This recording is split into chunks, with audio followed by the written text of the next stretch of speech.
Breaking news పాలకులకు ప్రభుత్వ విభాగాలకు ప్రజల ప్రాణాలంటే లెక్క లేకుండా పోయిందన్న విమర్శలు వెల్లువెత్తుతున్నాయి. ప్రతి భవనంలో ఫైర్ సేఫ్టీ ఉండాలన్న రూల్ ఉన్నా దాన్ని అమలు చేయడంలో జీహెచ్ఎంసీ హైడ్రా వైఫల్యం చెందుతున్నాయి. ఆ కారణంగానే తరచూ అగ్ని ప్రమాదాలు జరుగుతున్నాయి. గ్రేటర్లో కమర్షియల్ యాక్టివిటీస్ చేస్తున్న వారు ఒక్క ఎంట్రీ ఒక్క ఎగ్జిట్ ఉండాలి. ఫైర్ యాక్సిడెంట్స్ జరిగితే తప్పించుకునే విధంగా బిల్డింగ్ నిర్మాణం ఉండాలి, కానీ ఎక్కడా కనిపించడం లేదు.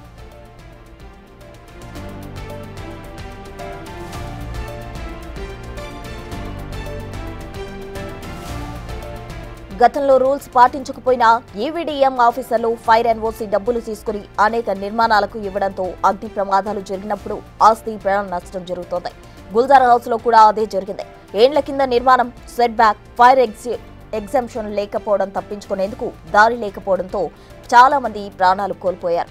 ఇక జీహెచ్ఎంసీ హైడ్రా ఫైర్ సిబ్బంది అధికారులు ఇకనైనా అగ్ని ప్రమాదాలను నివారిస్తారా లేదా అన్నది చూడాలి. మరోవైపు త్వరలోనే ఫైర్ సేఫ్టీపై ప్రభుత్వం ప్రత్యేక మీటింగ్ ఉంటుందన్నారు హైడ్రా కమిషనర్ రంగనాథ్. ఫైర్ సేఫ్టీకి సంబంధించి జీహెచ్ఎంసీ నిర్లక్ష్యానికి సంబంధించి పూర్తి డీటెయిల్స్ మా ప్రతినిధి అందించేందుకు సిద్ధంగా ఉన్నారు. శ్రవణ్.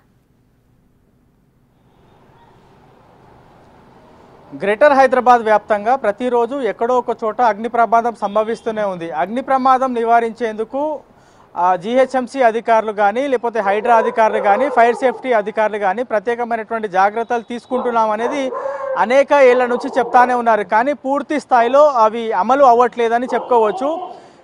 ప్రస్తుతం నేను గుల్జార్ హౌస్లో ఉన్నా. మొన్న జరిగినటువంటి అగ్ని ప్రమాదంకి సంబంధించి ఈ బిల్డింగ్ దగ్గర అంటే ఒక కమర్షియల్ యాక్టివిటీ జరుగుతుంటే ఒక వైపు నుంచి ఎంట్రీ, ఒక వైపు నుంచి ఎగ్జిట్, అంటే రెండు ఎంట్రీ పాయింట్స్ కానీ లేకపోతే రెండు ఎగ్జిట్ పాయింట్ కానీ ఉండాలి. కానీ దీనికి కేవలం ఒకటే ఎంట్రీ, ఇందులో నుంచే వెళ్ళాలి, ఇందులో నుంచే రావాలి. ఇంత ఇబ్బందికర పరిస్థితి. బేసిక్గా ఒక కమర్షియల్ యాక్టివిటీ జరగాలంటే అక్కడ ఆ బిల్డింగ్ దగ్గర ఒక అంబులెన్స్, ఫైర్ యాక్సిడెంట్ జరిగినప్పుడు అంబులెన్స్ అక్కడ వరకు చేరుకునే పరిస్థితి ఉండాలి. ఆ ఫైర్ యాక్సిడెంట్ వాళ్ళు నేరుగా వెళ్ళి పేషెంట్స్ తీసుకురావాల్సినటువంటి అవసరం ఉండాలి. అట్లా బిల్డింగ్ స్ట్రక్చర్ ఉండాలి. దాంతోపాటు అంబులెన్స్ వస్తే ఆ బిల్డింగ్ చుట్టూ ఒక కమర్షియల్ యాక్టివిటీ జరుగుతున్నప్పుడు ఆ బిల్డింగ్ చుట్టూ అంబులెన్స్ తిరిగే విధంగా రూల్స్ ఉన్నాయి. కానీ ఇక్కడ ఓల్డ్ సిటీలో దాదాపుగా 60 నుంచి 70 ఏళ్ల క్రితం నిర్మించినటువంటి బిల్డింగ్లు కాబట్టి ఒక బిల్డింగ్కి ఆనుకొని మరో బిల్డింగ్ ఉంది. దీంతో అగ్ని ప్రమాదం సంభవిస్తే వాళ్ళంతలో వాళ్ళు ప్రాణాలు కాపాడుకోవాలనుకున్నా కానీ కాపాడుకోలేనటువంటి పరిస్థితి ఇక్కడ ఉంటుందని చెప్పుకోవచ్చు. ఎందుకంటే ఒక దుకాణం నుంచి ఇంకో షాప్ ఎంత ఆనుకొని ఉన్నాయో మనం చూడొచ్చు. కొంత కూడా గ్యాప్ లేదు. గ్రేటర్ హైదరాబాద్ వ్యాప్తంగా దాదాపుగా 2 లక్షలకు పైగా కమర్షియల్ ఎస్టాబ్లిష్మెంట్స్ ఉన్నాయి.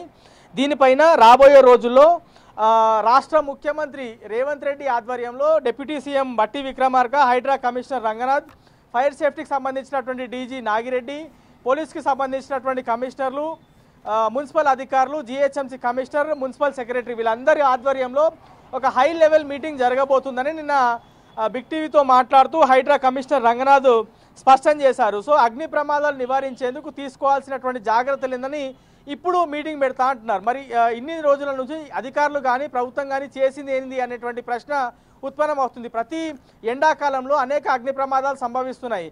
గతంలో ఈవీడీఎం ప్రకాష్ రెడ్డి కానీ, దాని తర్వాత విశ్వజిత్ కానీ ఐపీఎస్ అధికారులు పనిచేశారు. వాళ్ళ ఆధ్వర్యంలో గ్రేటర్ హైదరాబాద్ వ్యాప్తంగా ఎన్ని ఎస్టాబ్లిష్మెంట్స్ ఉన్నాయి కమర్షియల్, దానికి నివారించేందుకు ఏమున్నాయి అని, దాంతోపాటు ఫైర్ నామ్స్ పాటించని ఎస్టాబ్లిష్మెంట్స్కి గతంలో నోటీసులు కూడా ఇచ్చారు. దాదాపుగా 80,000కు పైగా నోటీసులు ఇచ్చారు అనేది మన దగ్గర ఉన్నటువంటి సమాచారం. మరి నోటీసులు ఇచ్చారు కానీ వాళ్ళు రూల్స్ పాటించే విధంగా చూసారనేటువంటి ప్రశ్న ఉత్పన్నం అవుతుంది. సో ఇక మీదటైనా సరే జనాలు ప్రాణాలు కాపాడాలి, దాంతోపాటు ఆస్తి నష్టం జరగకుండా చూడాలి. అగ్ని ప్రమాదం ఒకవేళ ప్రమాదశాత్తు జరిగినా కానీ జనాలు వాళ్ళ ప్రాణాలు కాపాడుకునే పరిస్థితి రావాలి అంటే ఫైర్ నామ్స్ ఖచ్చితంగా పాటించే విధంగా గ్రౌండ్ లెవెల్లో అధికారులు ఇంప్లిమెంట్ చేయాల్సినటువంటి అవసరం ఉంది. ఫర్ ఎగ్జాంపుల్ ఈ బిల్డింగే చూస్తే సరే 50-60 ఏళ్ల క్రితం బిల్డింగ్ నిర్మించారు. కానీ అగ్ని ప్రమాదం సంభవించినప్పుడు అక్కడ ఫైర్ ఎక్స్టింగ్విషర్స్ ఉండాలంటే చిన్న ఫైర్కి సంబంధించినటువంటి సిలిండర్స్ ఉంటాయి. ఒక అగ్ని ప్రమాదం సంభవిస్తే దాంతో పూర్తి స్థాయిలో నివారించవచ్చు. ఒకటి. రెండోది, ఇక్కడ కింద ఎంట్రీ పాయింట్ ఉంది, ఎగ్జిట్ పాయింట్ మరొకటి పెట్టుకోవచ్చు. దానికి ఆ స్కోప్ ఉంది, వెనకాల వైపు కానీ పైన వైపు కానీ. మొన్న జరిగినటువంటి అగ్ని ప్రమాదంకి సంబంధించి ఇక్కడ కింద ఎంట్రీ పాయింట్ ఉంది, కానీ మిగతా పైన వైపు నుంచి వెళ్ళడానికి స్కోప్ లేదు కాబట్టి ఇబ్బందికర పరిస్థితులు వచ్చాయి అనేది అధికారులు ప్రస్తుతం అయితే తేల్చారు ప్రాథమిక విచారణ తర్వాత. సో ఇంకా పూర్తి స్థాయిలో విచారణ జరగాల్సినటువంటి అవసరం ఉంది. గ్రేటర్ వ్యాప్తంగా ఫైర్ యాక్సిడెంట్ కి సంబంధించి లేదా ఒక బిల్డింగ్ నిర్మిస్తుంటే నో అబ్జెక్షన్ సర్టిఫికేట్, అంటే ఇక్కడ అగ్ని ప్రమాదం సంభవించదు అనేటువంటి అంశం పైన అధికారులు ఒక సర్టిఫికేట్ ఇవ్వాలి, హైడ్రా అధికారులు పర్మిషన్ ఇవ్వాలి. దానిపైన ఇంకా పూర్తి స్థాయిలో ఇంకా విచారణ జరగాల్సి ఉంది. ఇప్పటికే అనేక సర్టిఫికేట్లు ఇచ్చారు.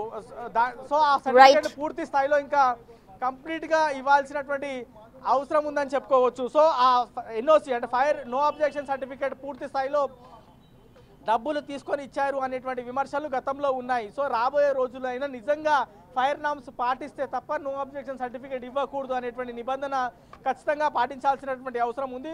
దాంతోపాటు ఒక ఫైర్ నామ్స్ పూర్తి స్థాయిలో పాటించాలి. ఒక బిల్డింగ్ నిర్మాణంలో ఉన్నప్పుడు దానికి పర్మిషన్ ఇవ్వాలంటే జిహెచ్ఎంసీ అధికారులు కానీ హైడ్రా అధికారులు కానీ పర్మిషన్ పూర్తి స్థాయిలో ఫైర్ నామ్స్ సరిగ్గా పాటిస్తేనే సర్టిఫికేట్ ఇవ్వాలి అనేటువంటి నిబంధనలు ఉన్నాయి. మరి ఇక మీదటైనా సరే దాన్ని పూర్తి స్థాయిలో అమలు చేస్తారనేటువంటి ప్రశ్న ఉత్పన్నమవుతుంది. సో గ్రేటర్ వ్యాప్తంగా కూడా అగ్ని ప్రమాదాలు జరిగేటువంటి అంశాలు అంటే చాలా ఎక్కువ ఉన్నాయి.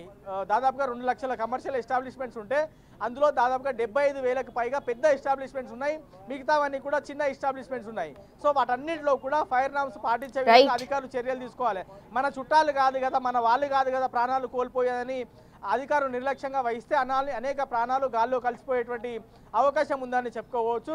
సో ఇక మీదటైనా సరే రాష్ట్ర ప్రభుత్వం ఒక నిర్దిష్టమైనటువంటి ప్రణాళిక రూపొందించుకోవాలి. ఒక పెద్ద కమిటీ ఏర్పాటు చేయబోతున్నాం అనేది మన దగ్గర ఉన్నటువంటి సమాచారం. అంటే రాష్ట్ర ప్రభుత్వం ముఖ్యమంత్రి ఆధ్వర్యంలో ఫైర్ యాక్సిడెంట్స్ మీద ఒక ప్రత్యేకమైనటువంటి సమావేశం నిర్వహించబోతుంది, ఒక ప్రత్యేకమైనటువంటి కమిటీ ఏర్పాటు చేయబోతుంది, నిర్దిష్టమైనటువంటి ప్రణాళిక తీసుకోబోతుంది అనేది రంగనాథ్ నిన్న మాట్లాడుతూ చెప్పారు. మరి రాబోయే రోజుల్లో దీనిపైన చాలా సీరియస్గా పనిచేస్తామనేటువంటి అధికారులు కానీ నాయకులు కానీ నిజంగా ఆచరణలో చూపించాలి. కేవలం మాటల వరకు మాత్రం. Right Shravan, thank you.